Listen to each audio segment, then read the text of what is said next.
그의 아들에 관하여 말하면 육신으로는 다윗의 혈통에서 나셨고 성결의 영으로는 죽은 자들 가운데서 부활하사 능력으로 하나님의 아들로 선포되셨으니 곧 우리 주 예수 그리스도시니라. 아멘. 구소련 시절 인간 백정이라는 별명이 붙을 정도로 아주 잔혹하고 잔악한 학살자, 그의 이름은 스탈린입니다. 그는 공포 정치로 수많은 사람들을 학살을 했습니다. 그는 지구상에서 인간을 가장 많이 죽인 권력자로서 10손가락 안에 드는 그러한 사람입니다. 모스크바에 갔을 때 박경서 선교사가 저에게 어디론가 좀 잠깐 가자고 그래요. 갔더니 그렇게 멀지 떨어지지 않은 곳에 피의 광장이라고 하는 광장을 보여주었습니다. 이 넓은 광장에서 공산주의 약 75년 동안 이 자리에서 100만 명이 죽었다고 합니다. 그래서 마치 피처럼 그렇게 흘렀다고 해서 피가 물처럼 강물처럼 흘렀다고 해서 피의 광장이라고 지금도 그렇게 부른다고 합니다. 그런데 이 100만 명 중에서 스탈린 시대에 바로 60만 명이 죽었다고 합니다. 시베리아 굴라그 수용소에 끌려갔다가 사망한 사람까지 합치면 훨씬 더 많은 숫자가 죽었다고 합니다.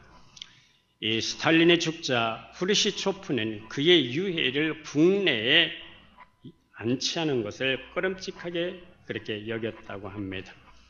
그래서 프랑스 드골에게 전화를 했습니다.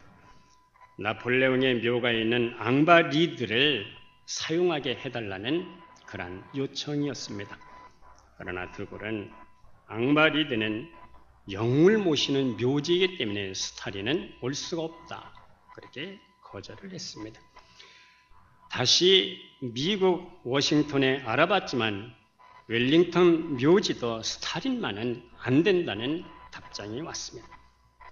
또한 영국의 웨스터민스터 사원도 영국의 영웅 외에는 사절하겠다는 회신이 왔습니다. 할 수 없이 이번에는 이스라엘에 부탁해 보았는데 뜻밖에도 학살자의 유해를 인수하겠다는 회신이 왔습니다. 그리고 이 회신 끝에 이러한 추신이 써져 있었습니다. 이곳 성스러운 이스라엘에서는 죽은 자의 부활 확률이 세계 최고임을 아시기 바랍니다. 스탈린이 어쩌면 다시 부활할 수도 있다는 이 말에 후르시초프는 고민 끝에 모든 걸 포기하고 그의 유해를 그냥 소련 땅에 묻기로 했다고 합니다. 계시록 20장에 보면 부활에는 첫째 부활이 있고 둘째 부활이 있습니다. 하나님을 믿는 사람이든지 믿지 아니하는 사람이든지 모두가 다 부활합니다. 문제는 내가 첫째 부활에 참여하느냐 둘째 부활에 참여하느냐 이것이 문제입니다. 첫째 부활을 하는 사람들은 그리스도와 더불어 천년 왕국에 들어가게 됩니다. 이 천년 왕국은 첫째 부활에 동참한 사람들만 들어갈 수가 있습니다. 그러나 이 부활의 영광은 모두가 다르게 됩니다. 고린도후서 15장 41절 42절에 보면은 해의 영광이 다르고 달의 영광이 다르고 별의 영광이 다르고 별과 별의 영광이 다르듯이 부활하는 사람의 모든 부활의 영광체는 서로 다르다고 말씀을 합니다. 믿는 자들이 첫째 부활에 들어가지만 그 부활의 영광은 모두가 다르다 하는 겁니다. 그러면 누가 이 첫째 부활을 입을 수가 있습니까? 그들은 예수의 은혜를 입은 자들입니다. 그들은 예수가 누구인지 분명히 안 자들입니다. 그분이 우리의 구주가 되시고 그분만이 우리를 위해 죽으셨고 그분만이 부활하셨고 승천하셨고 반드시 분명히 확실하게 다시 오실 분, 오직 그분만이 참 하나님이심을 지속적으로 마지막 순간까지 의심 없이 믿었던 사람들, 바로 그런 사람들입니다. 그들은 믿음과 확신 때문에 세상의 환난도 경험한 사람들, 핍박이 있었지만 두려워하지 않은 사람들입니다. 여러분, 이제 국회의원 선거를 앞에 두고 있습니다. 우리 모든 매스컴을 통해서 여당, 야당의 공천 이 과정을 아마 다 지켜보셨을 겁니다. 저 사람들에게 신뢰가 갑니까? 저들에게 국가의 운명과 내 개인의 운명까지도 맡길 수 있다는 확신이 듭니까? 정치는 영원한 동지도 없고 영원한 적도 없다고 합니다. 자기에게 유익이 되면은 어제의 적이 오늘의 동지가 될 수가 있고, 오늘의 동지가 자기에게 유익이 안 되면 얼마든지 적이 될 수 있는 사람들이 바로 정치인이라고 합니다. 첫째 부활에 동참하는 사람들은 세상의 정치나 권력자의 회유나 위협보다도 하나님의 말씀이 주는 축복과 경고에 귀를 기울인 사람들입니다. 이들은 영생 영벌이 있음을 확실하게 눈으로 보도 분명하게 보았던 자들이고 믿었던 자들입니다. 그래서 그리스도로 해서 온갖 수모도 모멸도 경험했던 사람들입니다. 또 그들은 헌신했기 때문에 물질적인 피해도 보았던 사람들입니다. 그들은 그리스도에 대한 신앙 때문에 어쩌면 가족과의 단절도 아픔도 경험한 사람들입니다. 이 아픔과 단절 속에서도 그리스도를 따랐고 마지막 순간까지 믿음을 지켜낸 사람들입니다. 영광스러운 부활체로 첫째 부활에 참여하는 자들이 참 성도라면은 둘째 부활에 참여하는 사람들은 불신자들입니다. 이들은 심판받기 위해서 부활하는 사람들입니다. 그래서 이 둘째 부활을 성경은 둘째 사망이라고 말씀합니다. 또 주께서 흰 보좌 앉아서 심판하시길 거기 때문에 백보자 심판이라고 말합니다. 이들은 그들의 이름이 생명책에 기록되지 못한 자들입니다. 이 둘째 사망인 영원한 저주에 들어가지 않을 사람은 생명이신 부활이신 예수 그리스도를 그리고 받아들인 사람들입니다. 그러나 영생이신 예수 그리스도를 바라보지 않고 받아들이지 않고 거절한 상태로 죽은 사람은 첫째 육신의 죽음에 처할 뿐만 아니라 영원한 저주에 들어갈 수밖에 없는 둘째 사망에 들어가게 되는 것입니다. 그것은 영원한 죽음, 영원한 심판, 긍휼 없는 심판, 한 번 들어가면 바꿀 수 없고 절대 빠져나올 수 없는 곳, 성경은 그곳을 불못이라고 말합니다. 누가복음 16장을 보면은 그곳은 손가락 끝에 물 한 방울을 찍어서 내 혀를 서늘게 해주십시오 할 만큼 그렇게 고통스러운 곳입니다. 거기는 구더기도 죽지 않습니다. 불도 영원히 꺼지지 않는다고 말씀합니다. 그런데 이 첫째 벌에 들어가느냐 둘째 사망에 들어가느냐 하는 것은 이 땅에서 결정이 되는 겁니다. 육신을 가지고 숨쉬고 있는 이 동안 이것이 결정이 되는 거예요. 죽어서 영과 육이 분리되면 회개할 기회를 영원히 잃어버리게 되는 겁니다. 영원히 그리스도를 영접할 기회를 잃어버리게 되는 겁니다. 그래서 우리는 육신이 있는 이 동안만 기회인 것입니다. 이게 얼마나 심각한 말씀인가를 모르는 사람들이 너무나 많습니다. 때문에 우리는 전도해야 됩니다. 내 사랑하는 가족, 친척, 친구를 우리는 전도해야 됩니다. 영생은 그리스도를 영접하고 우리 안에 들어온 그분의 부활의 생명으로 우리가 이 땅을 살아가는 삶이 바로 그리스도인들입니다. 성도 여러분, 다시 주께서 부활하신 그 부활의 계절 아침이 밝았습니다. 오늘 성경 말씀에 육신으로는 다윗의 혈통에서 나셨고 성결의 영으로는 죽은 자 가운데서 부활하여 능력으로 하나님의 아들로 선포되신 그분, 바로 그분이 우리 구주 예수 그리스도이십니다. 성도 여러분, 부활의 역사성을 믿습니까? 성경은 예수님의 부활을 증명하려는 어떤 의도도 보이지 않습니다. 다만 부활하셨다라고 기록되어 있습니다. 그것은 사실이기 때문입니다. 사실을 사실대로 말하는 것처럼 쉬운 일은 없습니다. 거짓말을 할 때 설명이 길어져요. 진실은 말이 없기도 하고 말을 해도 짧습니다. 부활은 초자연적인 역사입니다. 예수님의 부활은 톨스토이가 말하는 그런 부활이 아닙니다. 톨스토이가 말하는 부활은 영혼 불멸설입니다. 성경이 말씀하는 부활은 영혼 불멸설이 아닙니다. 성경이 말씀하는 부활은 영과 육이 함께 일어나는 겁니다. 그리고 그 표적은 오직 예수 그리스도에게만 그 예를 볼 수가 있습니다. 우리가 부활하신 주님과 연합되어야 주님과 더불어 부활에 동참하는 것을 믿으시기를 바랍니다.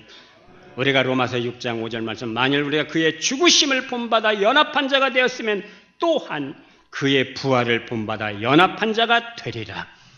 십자가에서 주님과 연합하고 부활하신 주님과 연합할 때 우리는 죽음에서 일어나 부활하게 된다 하는 그러한 말씀입니다. 성경이 말씀하는 총주제는 세 가지입니다. 먼저는 하나님 나라입니다. 마태복음 4장 17절 말씀에 회개하라 천국이 가까웠느니라. 복음은 여기서부터 시작이 됩니다. 두 번째 주제는 예수님의 십자가 사건입니다.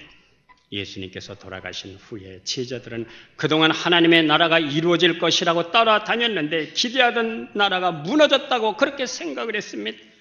그래서 누가복음 24장에 보면 엠마오로 가는 이 제자들이 이렇게 실망을 합니다. 우리는 이 사람이 이스라엘을 속량할 자라고 믿었노라. 이스라엘을 해방시키고 구원할 자라고 믿었는데 속절없이 십자가에서 죽었다는 겁니다. 그래서 이제는 다 끝났다는 겁니다.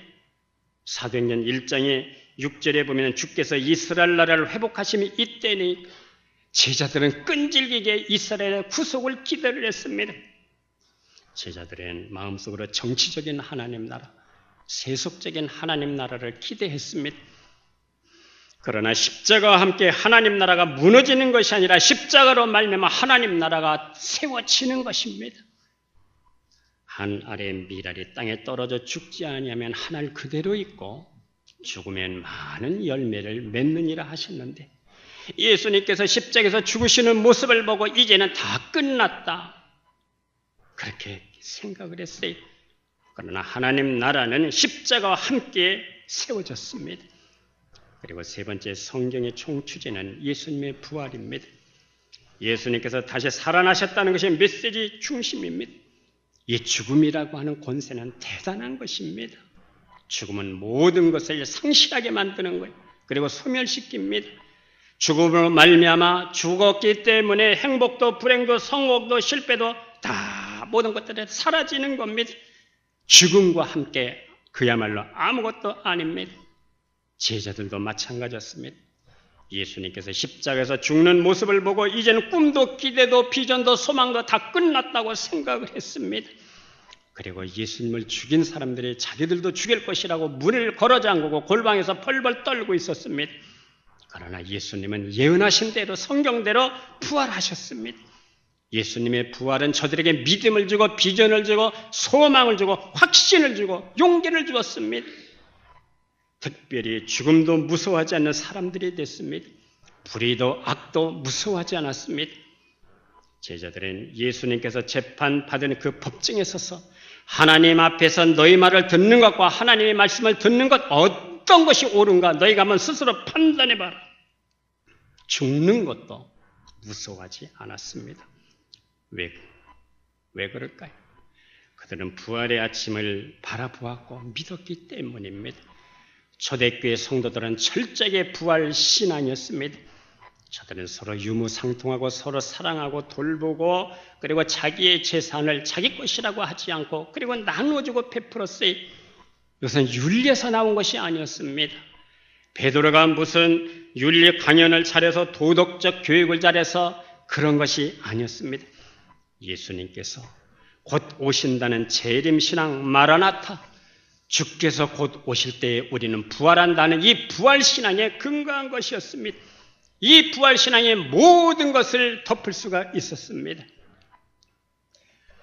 우리나라 옛날에는 겨울 준비를 위해서 참 김치도 많이 했습니다. 저희 집도 한 300포기를 했으니까요.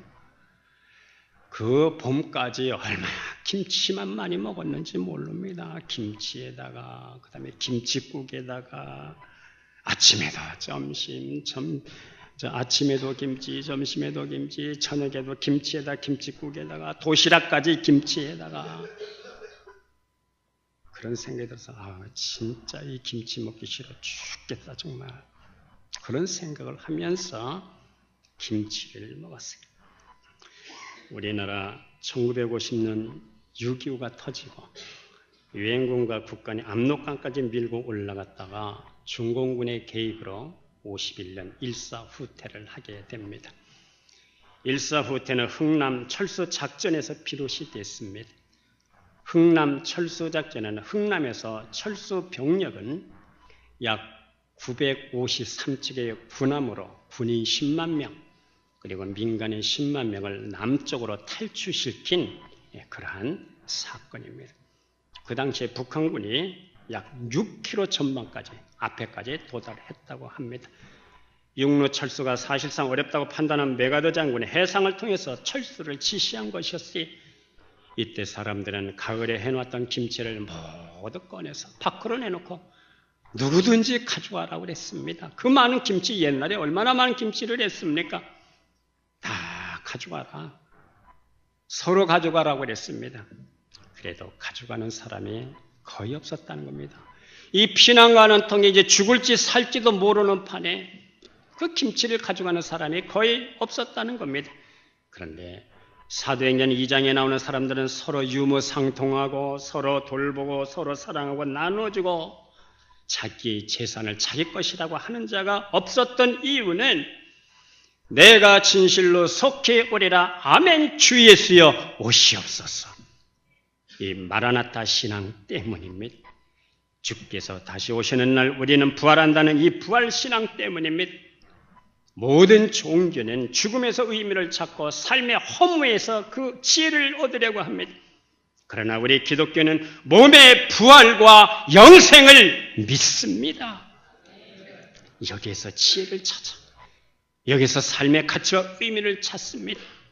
그러면 부활의 능력은 어떤 능력이 있습니까? 첫째, 예수님의 부활의 능력은 칭의에 있습니다. 사죄의 은총, 의롭다 하시는 확증입니다. 우리가 고린도전서 15장 17절 18절에 보시면 그리스도께서 다시 살아나신 일이 없으면 너희의 믿음도 헛되고 너희가 여전히 죄 가운데 있을 것이요 또한 그리스도 안에서 잠자는 자도 망하였으리라. 이 사죄의 문제와 예수님 부활의 이 문제가 이렇게 관련이 되어 있어요. 얽혀 있습니다.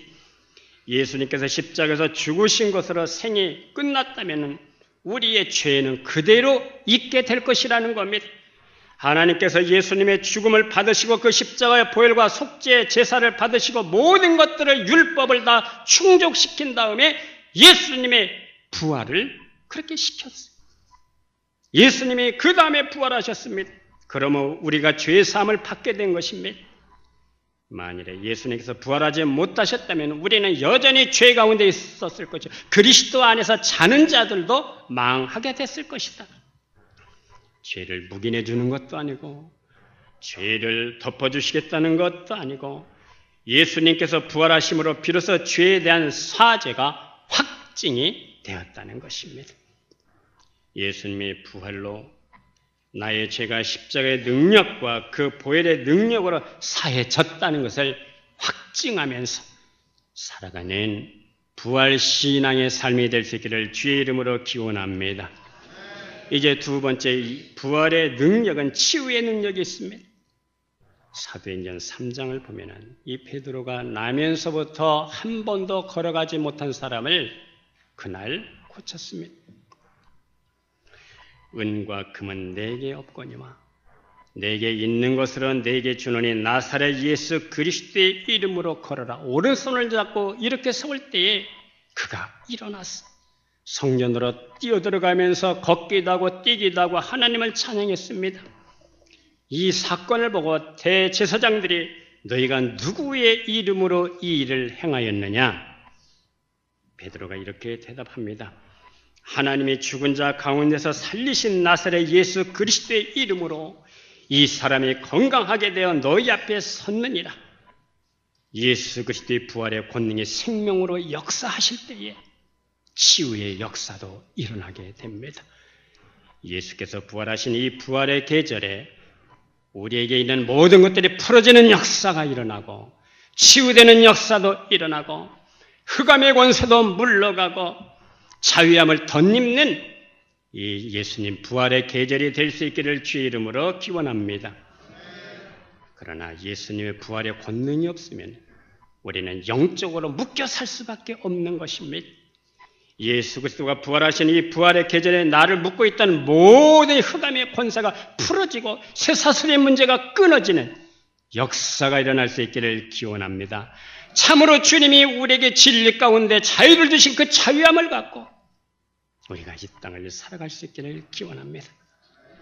이제 세 번째, 성령으로 부활의 증인이 될 수가 있습니다. 요한복음 21장을 보면은 이 베드로는 분명히 부활하신 예수님을 만났습니다. 그런데도 나는 물고기 잡으러 가노라 하고 고향으로 내려가게 됩니다. 부활 사건 앞에서, 예수님의 부활 사건 앞에서 자기 심령 속에 어떤 변화가 일어나질 않았습니다. 부활하신 주님이지만 거기에 내 운명을 걸 수가 없었다는 겁니다. 그래서 나는 물고기 잡으러 내려가노라. 몇 명의 제자가 함께 따라 나섰습니다. 예수님 부활의 사건이 내 안에 들어와야 믿음이 되는 것이에요. 그분의 사건이 내 안에 들어야 확신이 되는 겁니다. 그런데 제자들은 그러한 확신이 없었어요. 그러면 언제 제자가 되는 겁니까? 언제 부활의 증인이 되는 것입니까? 그것은 오순절날 성령이 그들에게 강타했을 때에 비로소 그들은 부활의 증인이 될 수가 있고 그리스도의 부활의 사건을 목숨을 걸고 증거할 수가 있었습니다. 성도 여러분, 예수님의 부활을 믿습니까? 그 부활에 내 안에 들어오는 역사가 일어날 수 있기를 기원합니다. 예수님께서 부활하셨대. 나와 아무런 상관이 없어요. 그것은 역사적 사건뿐입니다. 이 예수님께서 부활하신 그 부활의 역사적 사건이 내 안에 들어와서 권능으로 역사하고 생명으로 역사해야 우리는 부활의 증인으로 살아갈 수가 있습니다. 그때는 언제입니까? 오순절 성령이 강타했을 때에, 생명의 성령의 법이 내 안에 들어왔을 때에 우리는 비로소 부활의 증인으로 우리는 살아갈 수가 있습니다. 그렇게 되면 부활신앙은 박해도 오해도 그리고 또한 수치도 순교도 문제가 되지 않습니다. 우리에게 부활신앙이 있어야 마라나타 주 예수여 오시옵소서, 이렇게 우리는 재림을 기다릴 수가 있습니다. 우리가 사도행전 7장을 보면 스데반의 설교가 나옵니다. 성경은 이렇게 되어 있습니다. 도대체 천사의 얼굴이 어떻게 생겼길래 스데반은 순교할 때에 천사의 얼굴로 죽었느냐 하는 것입니다. 스데반은 돌을 들고 자기를 치러 이렇게 정말 달려오는 이 이그러진 얼굴을 본 것이 아닙니다. 그 순간 그는 눈을 들어 하늘을 우러러 보았습니다. 하늘이 열리고 인자가 하나님 우편에 서신 것을 보았습니다. 그때 그는 부르짖습니다. 주 예수여 내 영혼을 받으시옵소서. 스데반이 천사의 얼굴로 죽는 모습을 보고 심리학자들은 이렇게 해석을 합니다. 죄인이라고 해서 돌로 쳐서 죽였는데 어떻게 이런 죄인이 천사의 얼굴로 죽을 수가 있느냐 하는 것입니다. 심리학자들은 이 스데반의 얼굴을 보고 큰 충격을 받았을 것이라고 그렇게 해석을 합니다. 스데반이 왜 천사의 얼굴로 죽을 수가 있었겠습니까? 그의 속에 부활신앙이 있었기 때문입니다. 이 부활신앙 때문에 천사의 얼굴로 죽을 수가 있었습니다. 부활신앙은 우리의 믿음을 지키게 하는 능력이 있습니다. 마지막 순간까지도 어떤 환난 속에서도 주님을 바라보게 할 수 있는 능력이 우리의 부활신앙에 있는 것입니다. 그래서 스데반은 죽으면서도 천사의 얼굴로 죽을 수가 있었습니다. 오늘 이 부활신앙을 가진 사람들은 하루하루가 놀라운 날입니다. 하루하루가 경이로운 날입니다. 하루하루가 모든 시간들이 내게 주신 하나님의 놀라운 은혜입니다. 할렐루야. 고린도전서 15장에 보면은 전사장의 나팔소리와 함께 주께서 다시 오실 때 순식간에 홀연히 다 변화가 될 것입니다.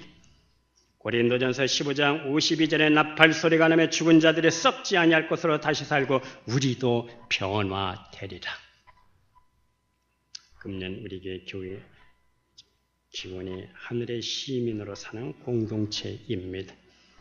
하늘의 시민으로 사는 공동체 세 번째가 뭡니까? 영광의 몸의 형체를 약속받은 자로 사는 것입니다. 앞으로 우리가 이 땅의 삶이 끝나는 날 영광의 몸의 형체를 약속을 받은 자로 살아가는 것입니다. 고린도전서 15장 54절 말씀에 이 썩을 것이 썩지 아니함을 입고 이 죽을 것이 죽지 아니함을 입을 때는 사망을 삼키고 이기리라고 기록된 말씀이 응하리라. 고린도전서 15장 58절 말씀에 그러므로 내 사랑하는 형제들아 견실하며 흔들리지 말며 항상 주의 일에 힘쓰는 자들이 되라. 이는 너희 수고가 주 안에서 헛되지 않을 줄을 알미라. 우리의 수고가, 우리의 헌신이 부활신앙으로 살아가는 자들은 결코 헛되지 않을 것이다. 할렐루야. 부활신앙을 가지시고 그리스도의 몸된 교회를 위해서 이 약속 있는 삶을 살아갈 수 있기를 주의 이름으로 기원합니다. 하나님은 팔짱을 끼고 그저 쳐다보시는 하나님이 아니십니다. 이 부활신앙을 가진 자가 건실하면서 어떤 환경 속에서도 흔들리지 않고 항상 주의 힘쓰는 자들이 될 때에 이 수고와 이 헌신이 주 안에서 결코 헛되지 않게 될 것이다. 우리에게 은혜로, 우리에게 복으로, 기도의 응답으로 하나님의 모든 것들을 채워주신다 하는 약속입니다. 우리는 살아생전 이 약속을 믿고 부활신앙으로 이 세상을 이겨나가는 우리의 삶이 될 수 있기를 기원합니다. 기도하겠습니다. 하나님 아버지, 주께서 부활하신 이 부활의 계절에 우리도 부활신앙을 갖고 이 땅을 살아갈 수 있도록 은혜를 입혀 주시옵소서. 성령으로 말미암아 부활의 증인들이 되게 하여 주시옵소서. 부활의 생명력 있고 역동적인 이 능력이 우리 안에 들어오게 하시고 우리 안에서 이 세상을 이겨나가는 복된 삶을 살아갈 수 있도록 은혜 베풀어 주시옵소서. 예수님의 이름으로 기도드리옵나이다. 아멘.